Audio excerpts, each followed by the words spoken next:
the Limpopo Pride players, Wisani, Chauke and LK4, Isaac, they went renegade on their team. You heard Coach Sinki, he wasn't too happy about it. What's your take on that, Q? I'm always going to point to management, and I think there's team structures and the way that the team is run. You know, players have got to communicate with the people that are involved in their franchise. That is you have to look at first Coach Sinki, you have to look at the management of the Limpopo Pride. You have to understand the structures that have been put in place. So I don't know how they are running it right now, but clearly things are not working the way they should. If two players have absconded, you should at least have knowledge of the fact that your players are not going to be at the game. I don't know if there is any excuse for it at all. Now, Xolisi, I heard through the grapevine that LK4 only sent a message to the team 5 minutes before tip-off that he had some issues that he had to resolve. And you know, I'm not saying that that's not a problem, but you got to at least let your team know, give them at least a 24-hour notice, right? You know, things can spring up at any moment in a player's life, KP. And I think in this instance right here, maybe we can give LK4 a pass because we don't know what really is going on with him. Maybe the team and the management and the ownership also don't know what's going on with him. But communication is key. You know, how do your teammates know where you are? Probably you need help from your teammates, so you need to communicate. Maybe you need the help, the advice, the guidance, and maybe the counseling of the intervention of the management and the coaching and the owners. So communication, like you said, it's key, it's key, it's key. 24 hours before the game, yes, that is being courteous, and you're also giving your team enough time to bring into place contingency plans, because they have a role for you on the team, and if you notify them with enough time, they can make plans and come up with a plan B in your absence. And we started things off with the Windbreakers going up against the Zebras, and that was a game that would see two teams that haven't got a win trying to get their first win of the season, so that was a tight one. And then we also had the Mpumalanga Rhinos going up against the Mountaineers, and we concluded things with the Goli Magic going up against the Soweto Panthers. What a great way to end up the regular season. Great highlights. Stay with us and check these out.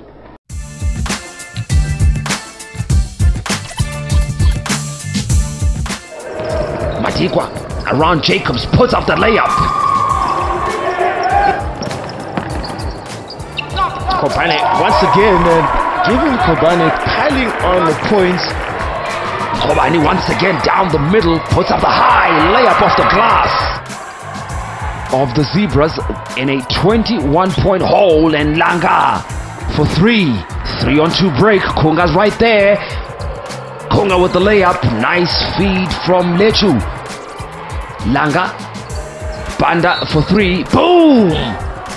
Kader inside, strong drive by Kader. Matikwa for another 3, rainbow! Wow! And Dale with the ball, 5 on the shot clock.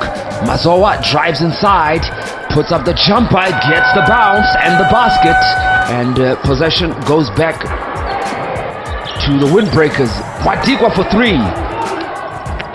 Panda with the steal. Matikwa, another 3 from way out. Boom! Once again! They certainly do have a lot of talent. Jobson! Great round of highlights there from the final day of the regular season. Now, Xolisi, I'm going to pose this to you first. I asked you before the game who you had taking the W between the Windbreakers and the Zebras, and you were adamant that the Windbreakers were going to come through and get the win. I think you owe me some money. Well, KP, definitely I was served some humble pie. My mouth signed a check that I ultimately couldn't cash, and the Windbreakers weren't able to come out with the win. They put up a spirited fight against the Limpopo Pride on Saturday, but we just didn't see that against the Northern Cape Zebras on Sunday. Matikwa, I like the fact that he was taking the ball to the basket and attacking more and slashing more, but their shots were not falling and they were in foul trouble as well. And ultimately, at the end of the day, they just were not doing the fundamentals. How do you hope to rebound defensively if you're not going to box out? Given Kobane, give gave them a huge performance, 26 rebounds, and a portion of those rebounds were offensive rebounds as well, and they had a lot of second chance opportunities in order to score. So my hat off to the Northern Cape Zebras. They win a game, and they salvage some pride in the season. But the Windbreakers, they have a whole lot to talk about. Definitely they need to take it back to the drawing board.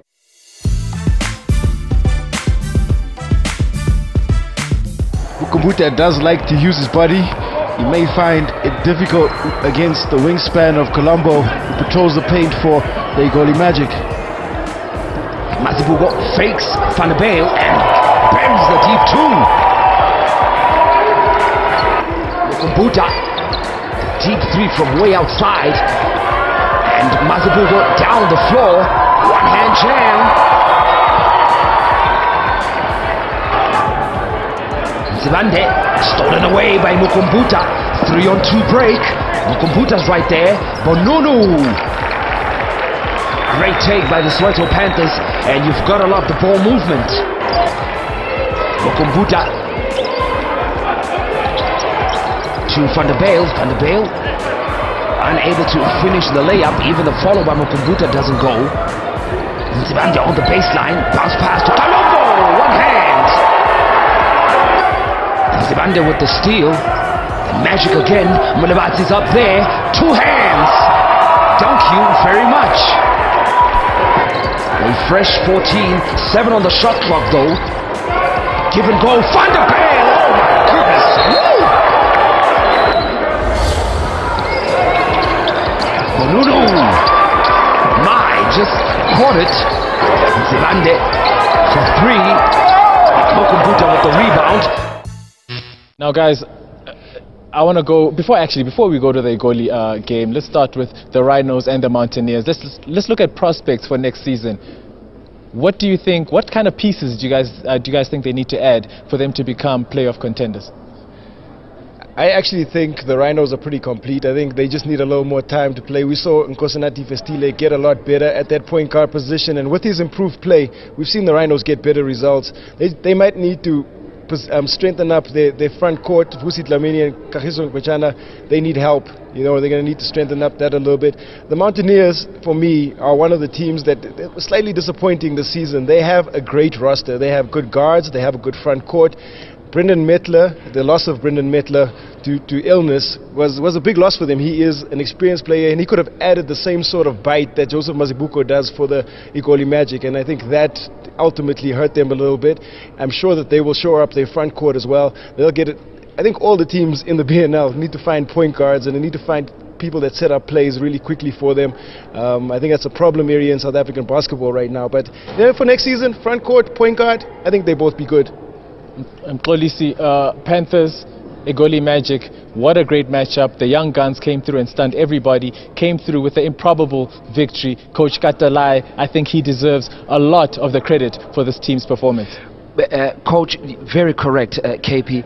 Coach Michel Katalai has done a tremendous job with this team. Ever since he took over the coaching reins at the Soweto Panthers, first thing that happened, you saw the players starting to respond to the coach. It might have been slowly and gradually, but them making it into third place is a culmination of everything that's happened and the team responding to Coach Michel Katalai. And I like the fact that he's given the players the reins to play their own game. Don't take away the fact that he's shown incredible faith and trust in starting Mboshi Bonunu at the one position, and him not and Mboshi not being off the bench. He came in. They need the leadership. They need the experience. So Coach Michel Katalai has done a tremendous job. Like I said before, it must be edifying for him for the Soweto Panthers to be in third place. No one gave them a chance at the beginning of the season.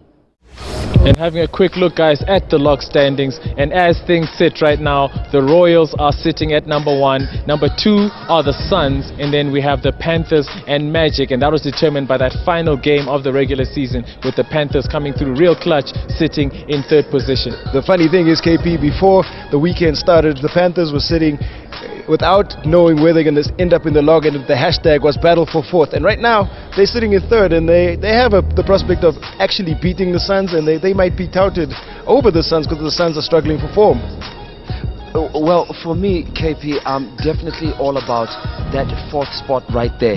The Panthers and the Magic both have an 8-3 record, and I just don't understand how, when Q explained that the head-to-head, because the Magic played the Panthers, the winner automatically goes into the third position. But then what happens to goal difference and things like that? So I'd really like, and especially the fact that you say that Coach Jose de Costelate brought it up in the post-game interview as well. So I'd like to see how the league is going to work out the third place positioning, and I look forward to that. And looking at the fixtures there, guys, on the 5th of September, we are going to have the Egoli Magic going up against the Doozy Royals, and then we round things off with the Panthers going up against the Tshwane Suns, guys. Hashtag fireworks, man. That's going to be, it's on and popping. You saw the Egoli Magic and Doozy Royals in the regular season, and that Panthers-Suns game, it's going to be fireworks, man. If you look at the Magic and the Royals, the Magic lost to the Royals, but I just don't think that the Magic will let the Royals beat them again. But if you look at the performance of the Magic against the Soweto Panthers this afternoon, then the one thing you have to look out for, I don't think that the Royals will want to repeat the same mistakes that they did against the Magic in the regular season. And another thing as well, I just don't think, I think that the Royals were sitting at home and watching this game, and where exactly they can take advantage of in terms of the Egoli Magic. The Egoli Magic go back to the drawing board. They have a whole lot to prepare for. They have a big one in the semi-finals. Well, that's it, guys. That's it for week 9. That's it for the regular season. You know how we do, though, at BNL Courtside. We all have our little sign-off situations. Now, Nkolisi, you know how we do. I'm going to send it through to you. And then it's going to come back to you. Lyrically a mastermind, I enslaved my brain. If I was blind, I couldn't feel the lyrics even if they were in braille. I survived many floods. I swam against the mainstream. My emergence is nocturnal, so like bats I daydream. Like signs and wonders follow Christ, I'm followed by mics. DJs want to wear me cause they know I'm tight. Give me the thickest tension and I'll cut it with a mic, cause I went from a boy to a man in the still of the night. At QD4 signing out. Alright, guys, you know how I do. I'm gonna have to move back, guys. If you could just give me some room, please, because I don't wanna create any havoc here. I think I might have had to remix it a little bit. Everybody's trying to figure out how to do the twirl. We did the remix last week. I'm gonna start with a new one though. Alright, you get down, you're in defensive slide position, okay? Defensive slide, because it's always about ball. But I wanna remix it a little bit. We're gonna go.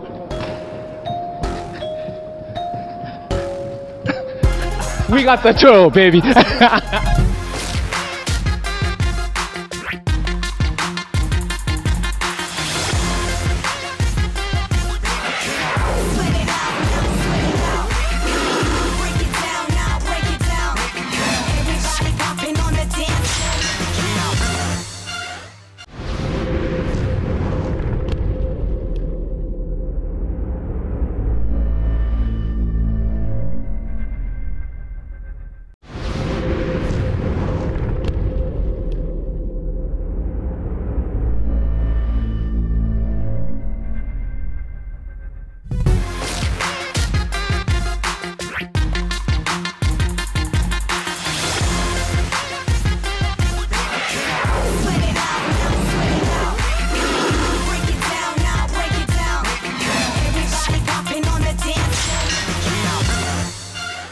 What's up to all of you basketball lovers out there? We are here, BNL Courtside, for week 9 of the Basketball National League. It has been an exciting 9 weeks, and we are going to close things off for the regular season. With me right now, you know how I roll. I don't roll dolo. I roll with the tripartite alliance of basketball in South Africa. That's my main man, Q Nkolisi. Guys, what an exciting conclusion we had to the regular season. It doesn't get any better than what we saw this weekend. I can't believe that 9 weeks of basketball already concluded. Man, we saw a little surprise on Sunday. I think we'll leave that for our viewers. You know what I'm saying? And you know, Soweto Panthers. It was my surprise for the weekend. I think they're probably everybody's surprise for the weekend. They are young, they are dynamic, they are great, and Coach Michelle Katala has done a great job with that team. Polisi, I know you have a lot to say now. This weekend, great action. We saw the Egoli Magic, a team who were touting to come in and beat the Doozy Royals, but they came and they fell to the Soweto Panthers. We were all set that the Magic were just going to roll over the Soweto Panthers, and unfortunately the Panthers stood strong. The Panthers took the fight to the Egoli Magic, and the Egoli Magic, I think this is what really concerns me about this team. When they don't start well and their shots aren't falling, they don't have any other options, and they seem to run out of ideas, and whenever they fall behind in a game, they find it very, very difficult to get back in a game. And mind you, and I tell you, KP, the Duzi Royals will be watching this game, and they will take note and they will take advantage. The Soweto Panthers right now are emboldened, they are encouraged, and watch them go and take the fight to the Tshwane Suns in the semi-finals as well. But all kudos, hats off, and this must be an edifying win, especially to Coach Michel Katalai. You gotta love him. And you see that, guys, my man Xolisi, very, very hyped. However, that was the last game of the season. We had more games that took place on Friday and Saturday. Let's check out Friday's games.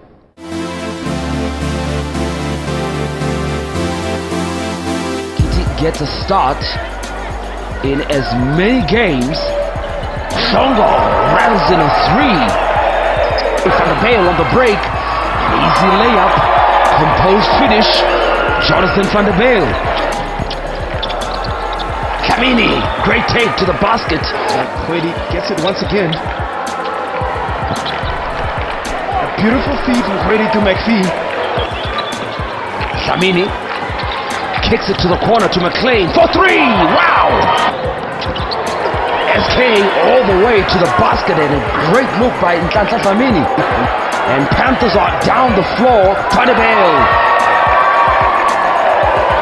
Nzama has the ball stolen away by Selepe. Selepe with an air ball, but Mukumbuta there with a cleanup effort.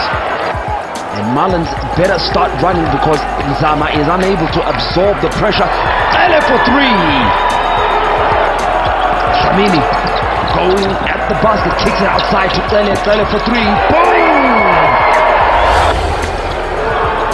11 on the shot clock. Mukumbuta for 3. Drills it.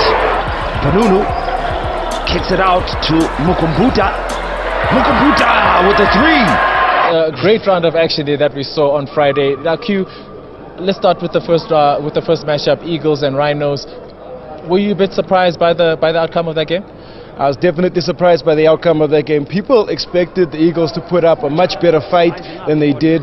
The Rhinos, on the other hand, you know, they're young, they play well under Coach Flosh, but the Eagles took the pressure off the Soweto Panthers, who had the next game up against the Marlins, and that was really surprising. I think the Eagles should have done a lot better, especially considering this being the closing weekend of the league. Now, Xolisi, I'm going to move this over to you. The young guns, that's what I call them, the Soweto Panthers, coming through with a big win over the KwaZulu Marlins. They needed to get that W. Definitely, the young guns came in, and I like one of the Bible verses that says, don't let anyone look down on your youth. And I think we made the mistake and the fault of looking down on the youth of the Soweto Panthers. But one other thing that I want to talk about really quickly, the KwaZulu Marlins, they didn't hold up. They had a tacit agreement with the Rhinos that if the Rhinos beat the Eagles, then the Marlins would beat the Panthers, and the Marlins would have an opportunity to fight for 4th place. But unfortunately, the Soweto Panthers put up a fight. They took the fight to the KwaZulu Marlins and prevailed. And I guess if any team has the Marlins number, it's the Soweto Panthers. We had a whole new round of matchups. What was your take on Saturday's action? We had a great round of basketball on Saturday as well. I think for me the standout performance were the windbreakers. You know, they did not win that game against the Pride, but they surely played with a lot of pride on the day. They put up a fight, and a lot of people expected them to just lie down. It was supposed to be the precursor for the game on Sunday, you know, the big showdown with the Northern Cape Zebras, and it set them in good stead for what was to come for the rest of the weekend. Before we go into Saturday's fixtures, Q, I want to get a sense from you. I mean, both of us actually had been coached by Coach Craig on trips to the student games. You played down low, so he was obviously quite an influential part in your ball game. What's your take on him playing his final game? It's a moment of sadness, I think. You know, Craig has been a part of the game since before we started playing. He's been a part of the game for the longest time. He's a legend, a living legend. He's someone that we can pay tribute to, and there's a lot of respect for him, for a lot of players, including myself. But I don't think we're losing him. He's just moving on into the coaching role, and I think that is even better for South African basketball. He lives the game. He loves the game. There's a lot of respect for him from my side. And Craig, you know, I wish you all the best with whatever direction you choose to take. Tembu working on Bonunu. Just tell us about the ride, man. How has it been? Just give us a whole breakdown in terms of your career. Definitely the end of the road, KP. There's no coming back next year. The body's given me the message, time is up. It's been an unbelievable ride. I mean, I've been playing now for 30 years. I've given everything I've got on the floor, and yeah, it was good to end on a win. Unfortunately, not going into the playoffs this season, so disappointing on that note, but I really enjoyed my time on the floor, and now it's time to step into coaching and to spread what I've learned with the younger kids.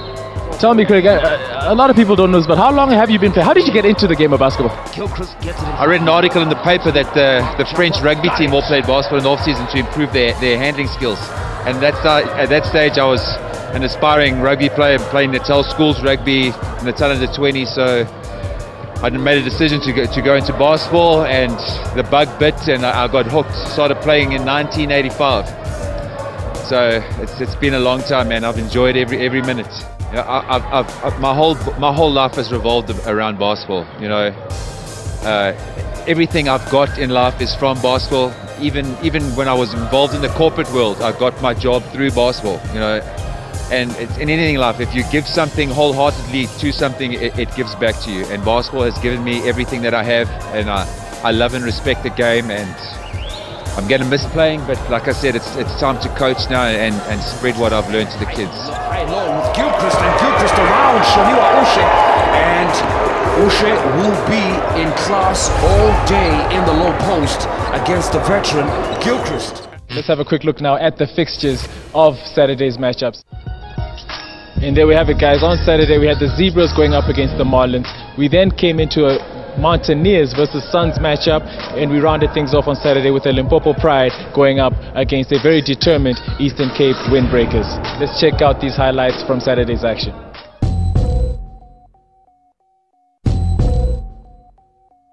And an 8-point lead right now for the Marlins, and a 3-ball. And the Marlins are also back in numbers. McPhee, Tembu, Mzele rolls in. Shamini all alone, goes to the basket, puts up the layup. Great take. McLean throws it away, led you down the floor, and an easy layup. And Gilchrist arms akimbo. Gilchrist has his pass deflected by Mazowa. Zebras once again down the floor. Great finish, Kunga. Now the ball is back down the floor the other way. The crossover from Tembu. McPhee driving in, kicks it out to McLean. Good look at the basket, drills the three. Lechu down the floor to Low, the reverse layup.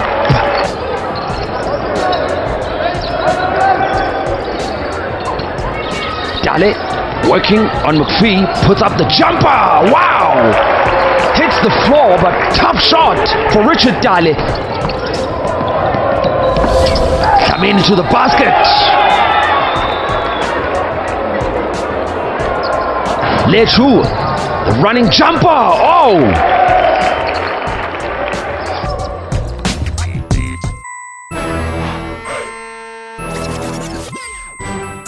Turns it over, give and go. Cavani throws it away, and back in the hands of Tich Mabiza to Shongwe. And Mulamba with the rebound. And I'm sure there's nothing as frustrating for a coach as seeing a 2-on-1 fast break get squandered.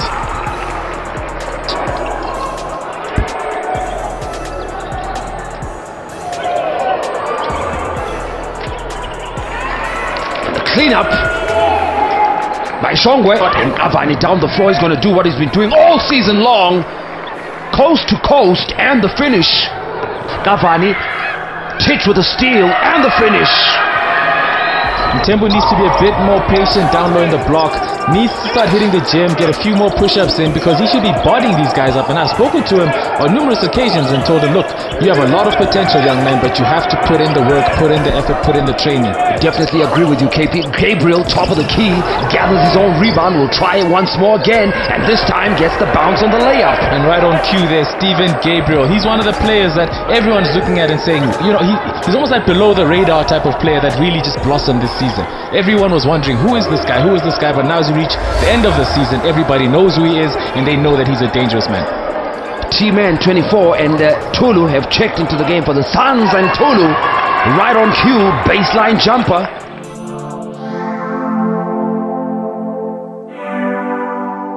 Sets, he shoots the three.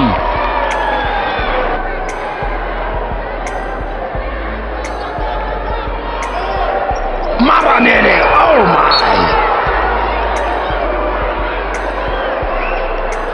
Well, he went high on that alley-oop, and he gets Siyabonga Naka into the game, and very inexplicable what he's doing. Maranele shakes, and then the turnaround jumper buries the jumper. Maranele, Lethabo Mkhobu, corner, pocket three. Drills it. Maranele, hands in the passing lane. Pride on the break. There's Maranele with the layup and just swoops in and lays it in. Naka, skip pass to Madikwa. He's going to shoot the open three, and this time booms it in. Makwabe. Madikwa to the basket. Great take. And Pride with possession. Changes on the floor for the Pride. Simon Koza, he's checked into the game. Maranele taking a break. Double team. Fukwani spins inside, puts up the short jumper. Great move. Makwabe for three. Maranele bounce pass to Mkhobu. And Mabasa once again. Mr. Wisani Chauke felt that just because as a coach I need to make hard decisions sometimes.